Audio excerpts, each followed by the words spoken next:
Les Panthers de la Floride n'entendent pas à rire dans la défense de leur titre de champion de la Coupe Stanley. Hier, ils ont vaincu les Hurricanes 5-2 dans le premier match de la finale de l'Est. Et on en discute ce matin avec notre collègue de TVA Sport, Antoine Roussel, qui est avec nous. Salut, Antoine. Bon matin. Dans ce match-là, à la toute fin, hier, Félix Séguin a dit les Panthers ont passé un message aux Hurricanes dans ce premier match. Puis effectivement, ils vont être durs à battre, là.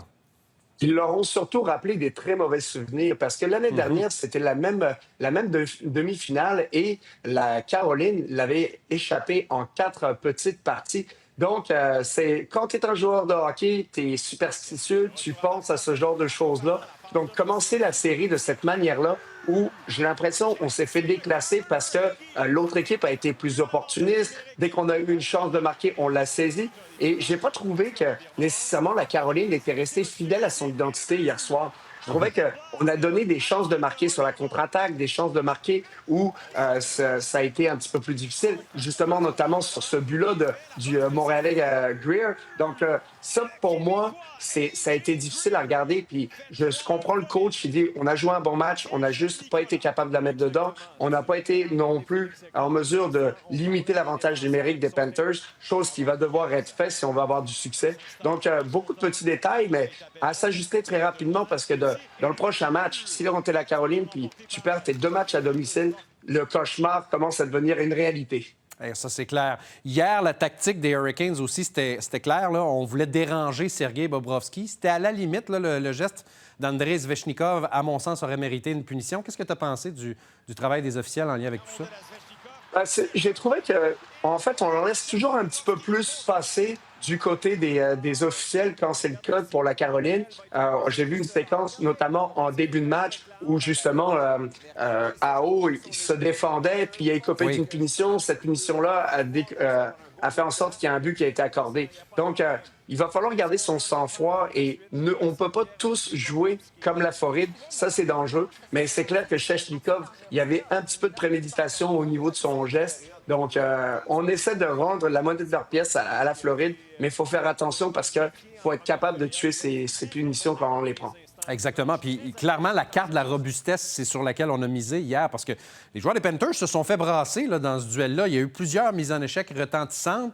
On dirait que ça va en prendre plus pour les Hurricanes pour battre les champions en titre. Ça va en prendre plus, ça va prendre, comme je le disais, du hockey, pas nécessairement de rattrapage, parce que quand on donne le premier but, ça devient plus difficile. On a donné le deuxième but par la suite, on est revenu au score avec un magnifique but du patin de AO, chose qu'on a laissé passer. Il y avait peut-être matière à réflexion un petit peu plus là-dessus, mais il reste que du côté de la Caroline, on veut prendre les devants. Il faut prendre les devants et l'aspect robustesse, oui, ça a un impact, mais il va falloir aussi être en mesure de limiter les chances de marquer de qualité qu'on donne, puis que le gardien fasse ses arrêts. Parce que hier, Frédéric Anderson, qui a été sensationnel depuis le début des séries, n'a pas été aussi bon que d'habitude. Donc ça n'arrête pas. Et il va falloir justement que lui relève son niveau de jeu d'un cran pour les prochains matchs. Donc, ça va se poursuivre jeudi, cette série finale de l'Est. Mais en attendant, évidemment, c'est la finale de l'Ouest qui débute ce soir entre les Stars, tes anciens Stars, et les Oilers. Ça aussi, c'est une reprise de l'an dernier. Et ça promet. Moi, je m'attends à une série longue.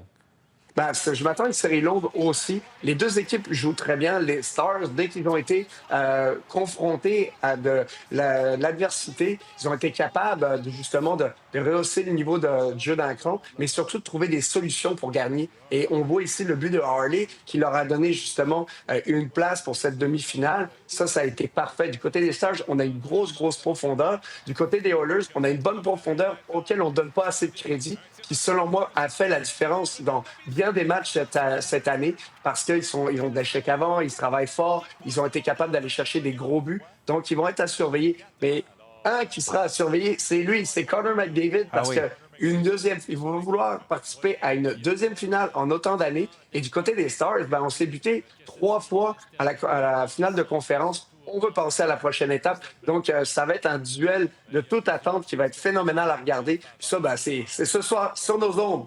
En plus, on est gâtés sur les ondes de TVA Sport.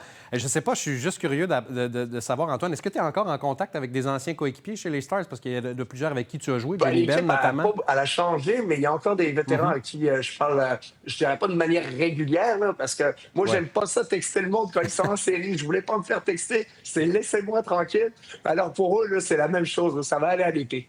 Non, effectivement. Mais c'est clair que ce sera une série très intéressante à suivre. Antoine, merci pour ton temps. On se reparle bientôt de ces séries éliminatoires 2025 et de ce carré d'as qui se poursuit ce soir.